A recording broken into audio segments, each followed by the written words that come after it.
She's a glass of wine on her back porch, and I'm a bourbon in a bar. She's an angel from Montgomery, I'm an old pawn shop guitar. She's wildflowers in a mason jar, I'm barbed wire on an old fence post. Hmm. We go together like a gravel road in an AM radio. God only knows where we'll end up when you mix my callous ways with her sweet touch. Oh, She's a candlelight in all my dark. When we come together, we're the best of who we are. My stubborn mind and her steady heart. Bro, Cameron Marvel, hmm. baby, steady heart. Is that the first country song I've heard you sing? It might be, but yo, the country bag is deep, brother.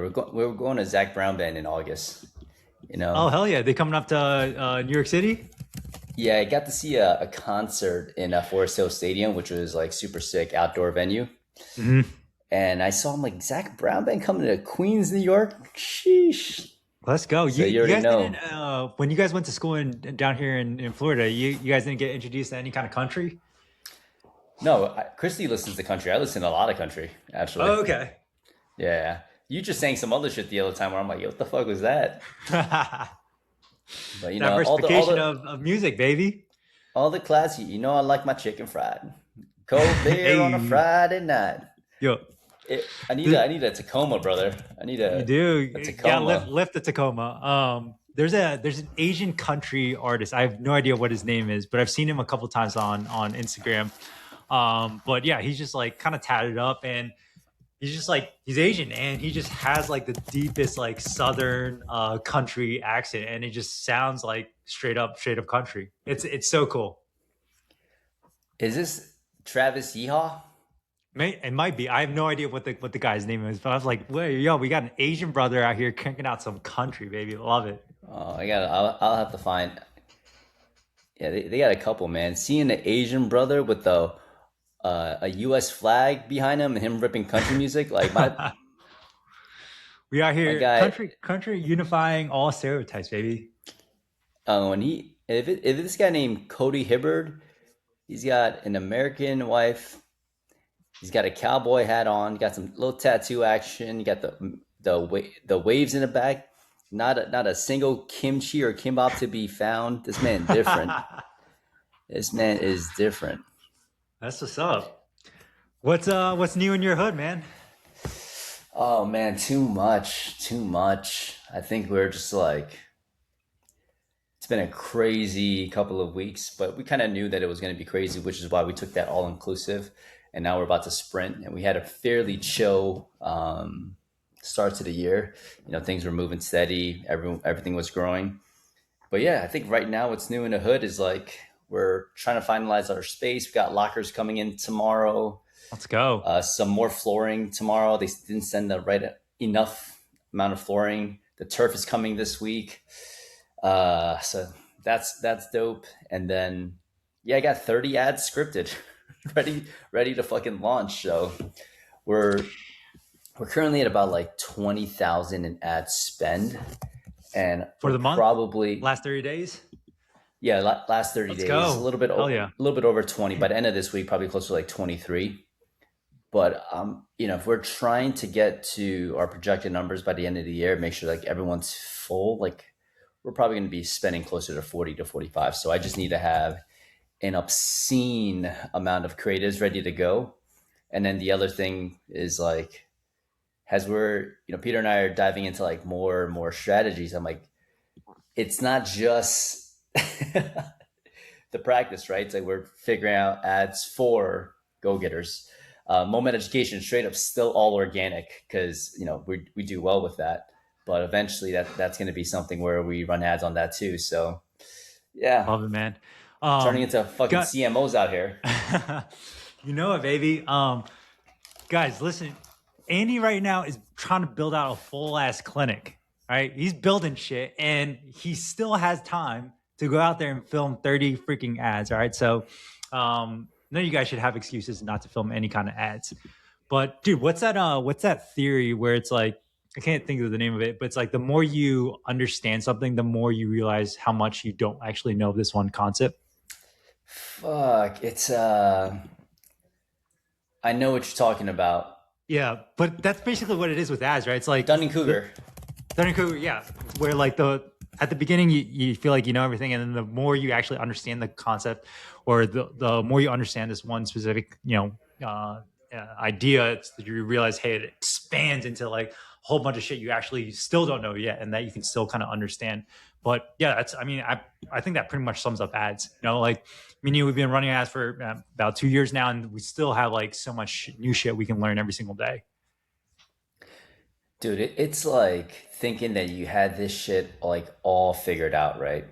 Like, we're Peter and I are going to war, and like we got like we're on a horse with like a fucking samurai sword. And all of a sudden we're checking out like what kind of wars are going on the other side. Everyone's got like machine guns and tanks. We're like, damn, Yeah, where the fuck did that come from? We gotta get more efficient. Like yeah. this is like not the move. And I'm just seeing how at the highest levels, people that are, doing seven figures per month, how they're operating and scaling, Mhm. it's pretty fucking incredible. It's Yeah. like you're gonna get to the point where it's not just like you're gonna rip ads and you're gonna cook. It's like you have to understand marketing so fucking well, from Mhm. like the psychology of what someone's going through, what kind of amplifiers you got to put into your ads to get people like to feel that urgency to want to take action. And like the things that we used to like always like crack up ads, like, yeah, we're gonna build an avatar, etc. But it's like, all right, if you've been collecting data now for like a couple of months to a year, one of the things that I'm going to be doing is like I'm going to look at every single person that has converted in the past year, and I'm Mhm. going to call them and like, hey, what stood out about the ad? Just curious, like, how was your experience? And I'm just going to interview them so I can get to know what really made them want to work with us, because these are our higher paying clients from the ads perspective. Yeah. And from there, turn those things into creatives, because the creative does a lot of the targeting for you. So Mhm. if you can figure out what stood out, you can start to scale those things. Yeah, and I think a lot of it too is like all these things that you're diving into. The reason why you're diving into these issues is because we're running into a cap with the current amount of like spend that you're doing. And so it's kind of like one of those things, and just like business, right? Like you overcome one thing, you fix one thing, which then allows you to fix other bottlenecks. And so same thing with ads, what you're gonna deal with when you're just spending 5K a month in ad spend, those issues are gonna look completely different when you're spending 10K, 20K, 50K, 100K a month in ad spend. And one of the things that we're going to be diving into today is figuring out like how do you actually diversify multiple different ad variations, because I think that's one of the very common things that people struggle with, right? They just think, hey, I throw up one static image ad, which is I know something that I used to do, or maybe you throw up just like a single selfie ad and you're like, great, how do I scale this from $100 a day all the way up? Do I just put even more spend behind this one creative, which we all know, hey, like doesn't really work like that. But the only other way you can scale up ads is by adding even more creative diversity. So and he's currently doing around 20K in ad spend. He knows he needs to crank up even more ad spend to fill up his team. Can't really spend that much more in that specific one ad. So the other way we're cranking this ad spend is what he actually just did earlier this week, creating 30 freaking new different angles. So talk to me about these angles, man. Yeah, I think we've had a couple of winning angles, but the problem with the winning angles, it's like they were very like bottom of the funnel, people that are like super Yeah. like they're just ready to take action. And what And I you'll think that's see where the naturally, majority of people all start off with, right? It's just like, hey, yeah, easiest, lowest hanging fruit, bottom of the funnel, right? yeah, like when you start running ads, it's actually not that bad if you've been consistent in your community, posting content. Like people would naturally be like, oh yeah, I've been thinking about you guys for a while, so I'm going to come in. But what we've seen is like we've seen our cost per lead slowly increase, but we've still been converting and holding our ROAS, which has been awesome. But like the past month, I'm like, man, like has I scaled beyond that 20? I'm like, it's not nearly as efficient as I would like. So the goal with like the 25 to 30 is we're gonna what we're gonna do is completely different. I know last one of the last episodes we kind of talked about adding like one ad to one ad set and then scaling those. Yep. One thing that you can do if you're kind of figuring out like, all right, I'm gonna start from like scratch and figure out like what is like gonna be really really good from a scalability standpoint. Is you can put all of those into one ad set. So I'm gonna put 25 to 30 ads in one ad set, and what's going to happen is within Andromeda, you're probably only gonna get about three of those ads probably getting you most of the spend. From those three ads, as you're getting those spend, you're gonna scale that ad set. And same things kind of apply every 48 to 72 hours. Feel free to scale anywhere from 10 to 30%. You're going to see how high you can scale this. And certain ads, if you have like a combination of like, let's say three ads that are getting spent, you might be scaling it and you see that it stops after about like 200 a day. And now you're like, okay, I can only spend about 6,000. And all that tells us is like after about wherever you keep increasing to, if you're not getting the same ROI or like the wrong type of people coming through the door, just drop it back to where it was good Yep. and keep it there. What you're looking for is if there's an ad that you could just keep, if the ad says like I could just keep scaling it, no problem. It's hard to break, right? You're getting this up to like 1,000 a day. That is probably going to be what we call like your majority hook. So majority hook is just something that like talks to a wide demographic. We use the word TAM, total addressable market. Yep. If I was going to say like, hey, male runners over the age of 50 versus like runners over the age of 40, runners over the age of 40 is going to capture a bigger population than male runners over the age of 50. So the majority hook can usually talk to a large group of people and it's very easy to scale. So from those 25 to 30 ads, what I'm trying to find is what is the angle that's going to allow me to scale a lot. And then from that angle, take a different strategy where we kind of talked about having a bunch of different subsets. And those are going to be like minority hooks, right? So that's like where you target one of our angles right now that is doing really well is if you treat the knee issue just like a knee, then you're missing looking at the foot and the ankle and the hip, and that's been something that from our last batch that did really well. So you could take that angle. Let's say that's like my majority angle that as I'm starting to scale. I can say marathon runners. Are you training for the New York City Marathon? Your knees bothering you, and you went to a physical therapy clinic and they only treat you to knee. They didn't look at your foot and ankle or your hip. Boom. I could say half marathon runners. I could say Mm. Ironman athletes. I could say female runners that did you just have a kid and now you're experiencing knee pain, but the problem is they never actually looked at your hip and lower back, which was bothering you when you were pregnant. So it's like you're doing all these little subset ones that don't have a huge total addressable market, but you're utilizing the winning angle that you've got. And with that winning angle, you know that it's resonant because Meta is like, okay, we'll put this out there, right? Like the machine that's behind the Meta is just super, super smart. Yeah. So your goal is to feed it a bunch of things and it'll put it into the right people. And if you're finding angle really wins, start to create these subcategories. Yeah. And I would say like if you guys are kind of just starting out, you can qualify like what a winning angle is just by like people who have already came in for an actual initial evaluation for it. Um, and yeah, obviously, if you've been running ads for quite a while, you have even more data in terms of like what your winning majority hook looks like. I'm thinking right now for like one of our like shoulder winning angles, like, hey, if you're dealing with sharp, achy shoulder pain every single time you bench press or do push-ups, like this is for you, right? So now we know, hey, that's our main majority hook. From there, kind of similar to what Andy was saying with different smaller minority hooks. Hey, if you're a Brazilian jiu-jitsu athlete dealing with sharp, achy shoulder pain every single time you're rolling on the mat, hey, if you're a CrossFit athlete who's dealing with sharp, achy shoulder pain every single time you do handstand push-ups. And so you have all these different like smaller sub niche categories, and you can even call it like I think we were saying a couple different age brackets.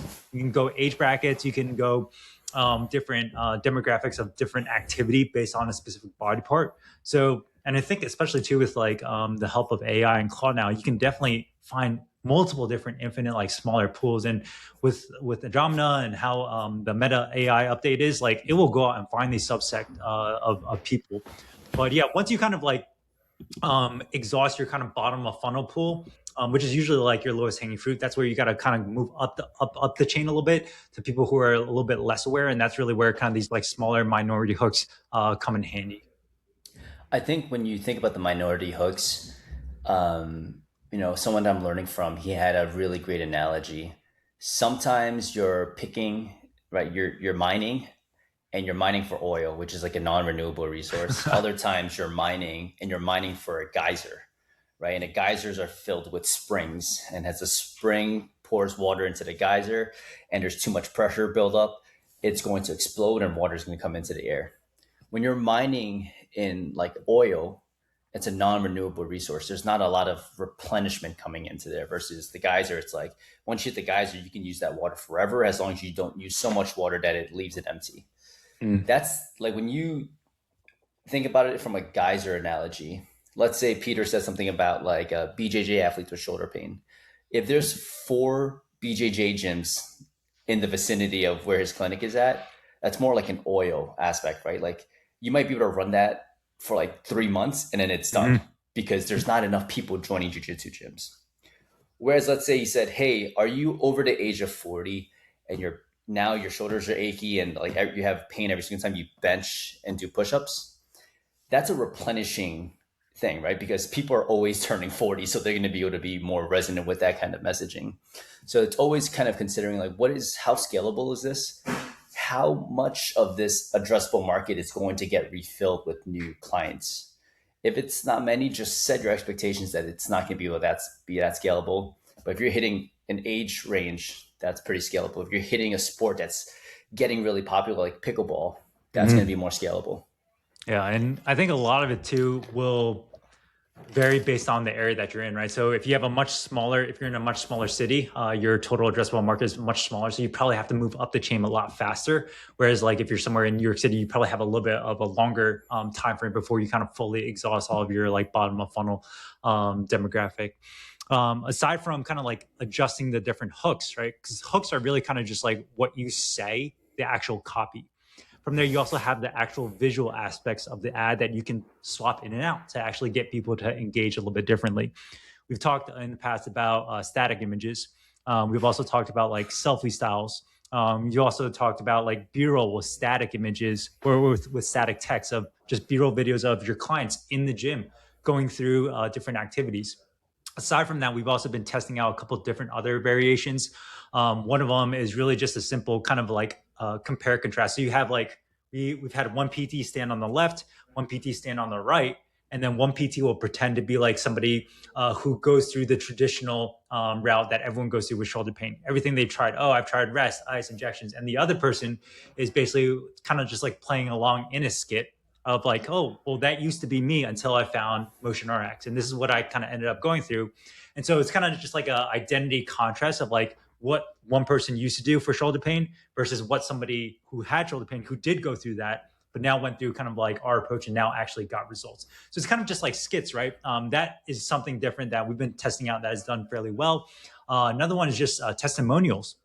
So getting whether it's like video testimonials or even simple Google reviews, you can do a Google review, post that as the ad, or you can do a green screen, right? So you literally have the Google review behind you and you're just talking on it and talk about the whole story, right? Give it a little bit more context of like, hey, this person came in dealing with XYZ hook, right? Pain point, sharp, achy shoulder pain. They've already tried rest. They've already tried insurance physical therapy. And they were very skeptical about working with us. But take a look at what they said about working with us after, and then you kind of read that. So there's just so many different variations that you can do.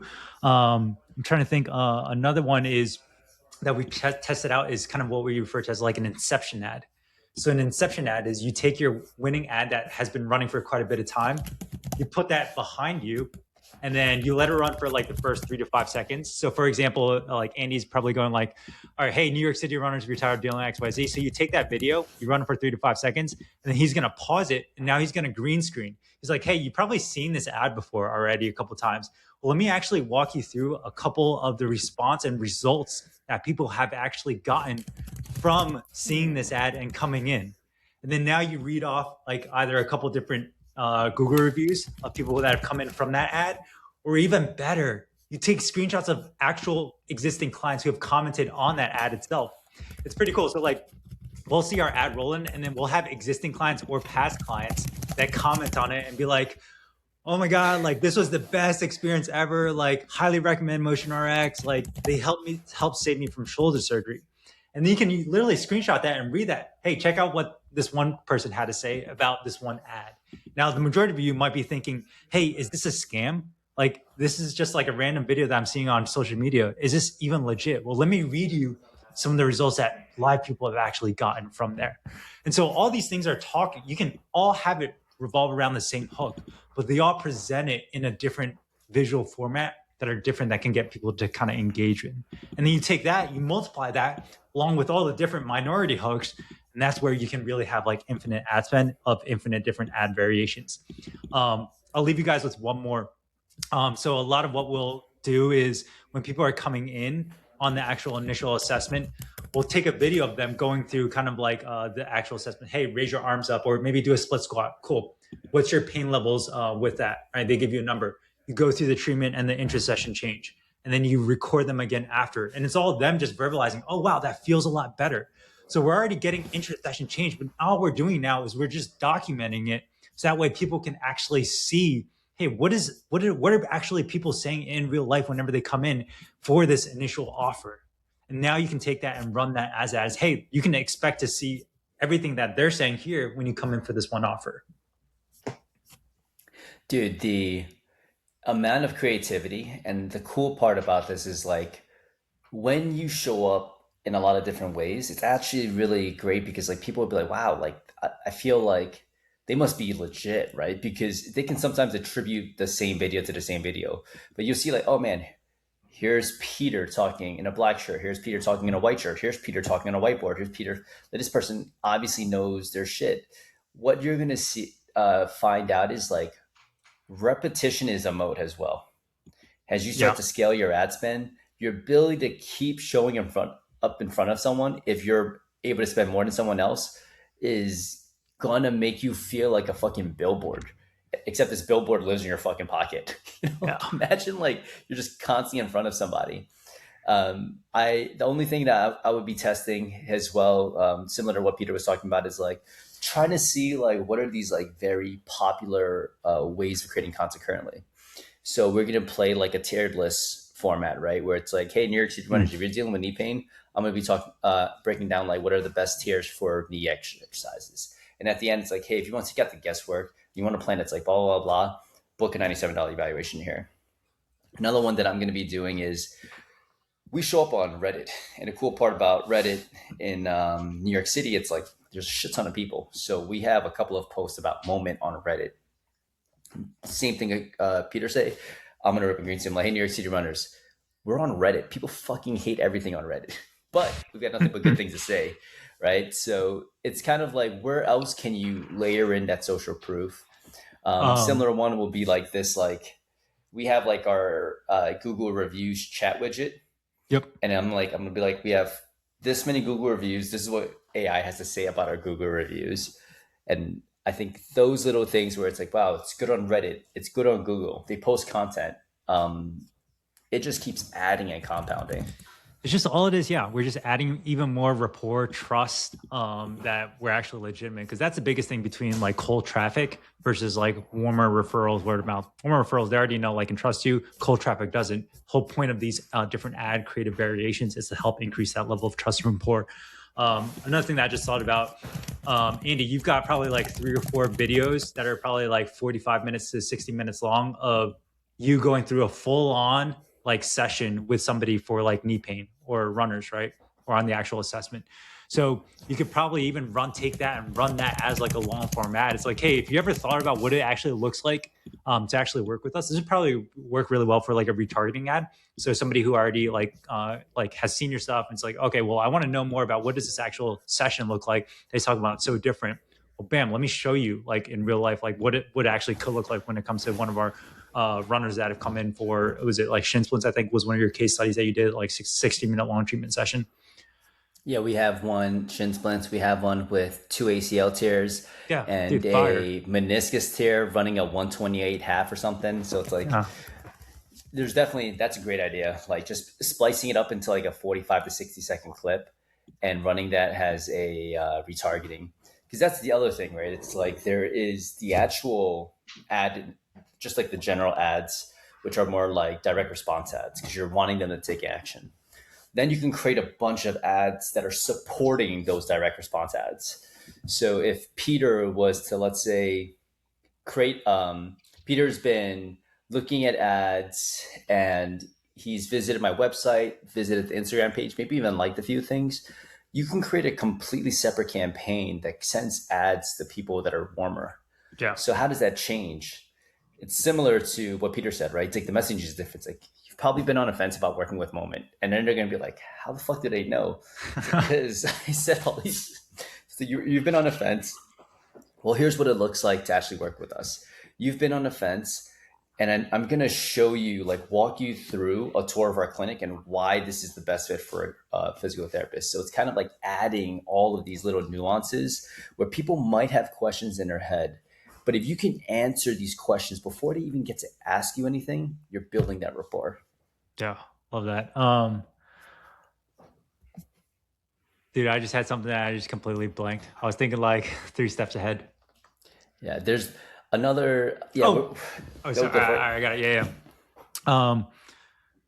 One thing that we just started doing that we are doing organically that I think we could do as like a paid, just because it'll look completely different, is we'll basically get like micro influencers that have come in. So we've done probably 2 of these now, and we just comp their session, or we just give it like a super discounted rate, and in return they have to document and video it, and then they collab with us on an account.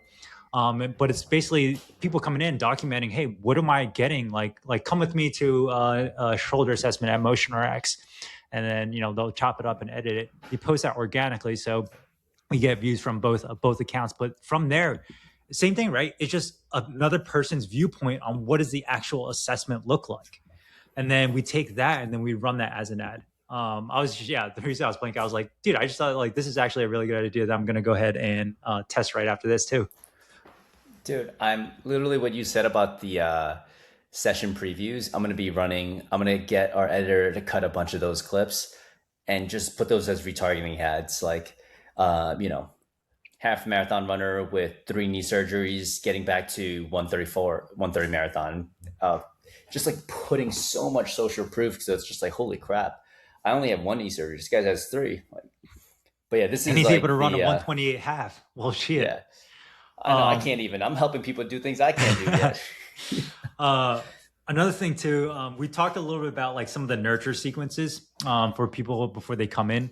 One of the cool things with like the retargeting ads that Andy was saying is you can actually force this in front of people's feeds. Right. So a lot of like the nurturing sequences, sometimes you can have it as part of the drip sequence, but you can't actually guarantee that people are going to view it. Now, same thing, you can't also guarantee that people are going to watch your retargeting videos, but it's another form to actually try and increase more throughput of content in front of them before they come in. So think of all the common objections that you guys are getting on your initial evaluations or on your discovery call. Whether it's like, hey, do you take my insurance? Hey, is this going to actually work for me even when I tried so many different things? Is this something that I need to think about before actually committing to like a plan? Why people who get the best results take action immediately. Take all those common things you're getting questions about that you have to repeat over and over and over again on your initial valuations, put that in a short form video, and then retarget people for discovery calls as well as initial evaluations for a span of like 7 to 14 days. So that way they can see these things and hopefully become a little bit more well educated, a little bit more knowledgeable about your product before they come in, and hopefully this should help increase your overall close rate as well too. Like we kind of mentioned before in the past couple episodes, if you have a really good marketing motion, that also compounds into your sales motion. Like marketing sales compounds together so well in one full motion together. I wouldn't do this initially, but I believe in it more and more now. A lot of like what Peter's saying, like some of these retargeting kind of campaigns that you're doing, you can't really track attribution because you're mainly looking for just views, right? You're just putting it in front of people. But Yeah. I do believe that there's a compound effect that occurs with like branding. Like you might not see it initially, but it's like, man, if you get a campaign going, you got 30 different things. 15 of those things might be talking about why you're an expert. 15 of those things might be objections. And you're just putting something like tiny in it, right? Like $10 a day. you're gonna end up having some warm ass people, Hmm. like that are like just so ready to go. Because especially, I mean, $10 probably a little bit more aggressive for like smaller towns, but man, like you're probably gonna get to the point where like you're not gonna even be able to go to your local fucking supermarket without being like, are you the guy that treats whatever? Because it's already happening in New York Yeah. City. And again, we're probably close, like I said, like 20 to 25K in ad spend. So what's going to happen when we're at 50? I'm like, I'm not even going to be able to go to Chinatown anymore. I'm going to have to roll out the Shit, red you be carpet. getting dim sum for free. It's like, yo, it's the guy from Instagram. Yeah. Nah, we all But look yeah, alike. They ain't shit. Ain't nothing don't change. but I love ads, man. It's because ads at the end of the day, it gets you attention. And if you want to be known as the best in your area, you need eyeballs on your stuff. You need more and more people educated as to why like physical therapy is the best option compared to all these other alternatives that they have. And what better way to do it than force information in front of them? Love it. Um, yeah, that's pretty much it. If you end up doing anything, if you're good at creating content, you're going to be really good at creating ads. Yeah. Yeah, And if yeah. you suck It at just creating it content, forces you to go to a much more kind of like creative outlet. And so yeah, like I mean, we have like one or two PTs that like really like creating like a couple different ads, just because of like the creative aspect that it doesn't get them into for sure. yeah, and if you suck at creating content, don't worry. As you start creating more ads, you get better at You it. get better at it, yeah. Um, Dude, do you think we should do a live audit for people who want to get their ads reviewed? Dude, I think we should do a live audit for people's businesses in general. So I think that's what that'd we're be going to so be fun. doing. I mean, we're already doing that for people inside our coaching program, but I feel like it's a great way to give back to our community, man, Give our back to the profession. community. And let's just address the elephant in the room. We want to give you so much sauce with a fucking podcast episode. More Yeah. sauce than you've gotten in the past year in a mastermind group that you've been in. And maybe you're going to be like, holy crap, I made more progress talking to two dudes that I've just been listening to on a podcast. But here's what we'll do. I will create a doc. And if you're interested, right, in getting signed up to talk about your business, and we're going to give you advice, like we're going to look at everything. We'll be able to provide you with exactly where your bottleneck is, what you should do, and maybe two or three other things that might be a secondary thing that you can focus on so that you can scale and grow. And we'll do it live because I think it'd just be a great learning opportunity. We can talk about these things till we're blue in the face, Peter and I, right? But it's like it's always cool to be able to see it happen. It's almost like Peter and I have just been talking about how to treat patients. Now we're going to treat a patient live on the podcast. So Yeah. we'll have a jot form link in the show notes if you're interested, and we'll also drop it to our community. Um, yeah, and if you want, bring a song on. This can be your time to do karaoke. We'll have you guys do the karaoke at the beginning, and then you'll be able to sing your heart out and leave with a full on action plan in terms of like what to actually do in the next 30, 60, 90 days. But guys, like this shit like was pretty much what we do on our onboarding call for everyone who comes in. And yeah, people who come in, they pay a lot of money, and this is going to be completely free for you guys. So yeah, if you're interested, hop on. I think this is going to be a super cool series, man. Yeah, but if you really actually know how to sing, don't fucking sing. We're just gonna go straight into business. I don't want to Yeah. look bad. All right, team. Appreciate y'all. You already know. Let's get it. Peace.